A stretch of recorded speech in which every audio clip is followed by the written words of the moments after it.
Hi there, my name is Will, and today I'm going to walk you through how you can interact with other Docker containers inside of Kestra if you're hosting it with Docker. Now, there's a common problem that when you're using something in a Docker container and then you try and interact with something else on localhost, it will not work because inside of that container, localhost is different to what localhost is outside of the container on your local machine.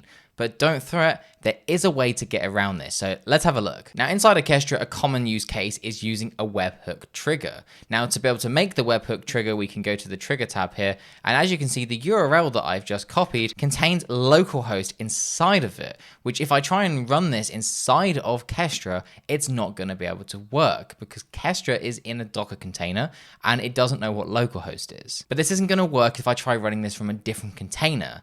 Now, a couple of other scenarios might be that you're trying to interact with a database that you've got hosted on your system, but it's also in a Docker container.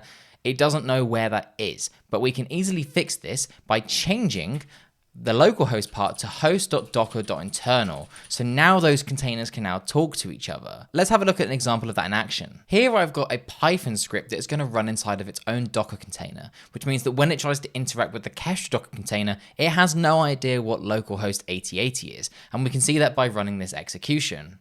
And as you can see, it failed. It's because the connection was refused. It has no idea what localhost 8080 is. But we can solve this by simply renaming localhost to that host.docker.internal. So now when I execute this, it will know exactly what's running on 8080 because it's in a Docker container. And as you can see, it was successful and it was able to run no problem at all. But if we go to executions, we can see not only did the request example work, but our webhook was able to successfully run too. And if I go to logs, we can see our message that was inside of our Python code did successfully make it to this other flow. So next time that you're trying to interact with other Docker containers with Kestra, make sure that you use host.docker.internal rather than localhost to be able to make sure that you can access it. Hopefully this has been helpful and you're going to start using this in your workflows. Let us know what you think in the comments below. Make sure to join our Slack community where you can discuss with us further and make sure to give us a star on GitHub.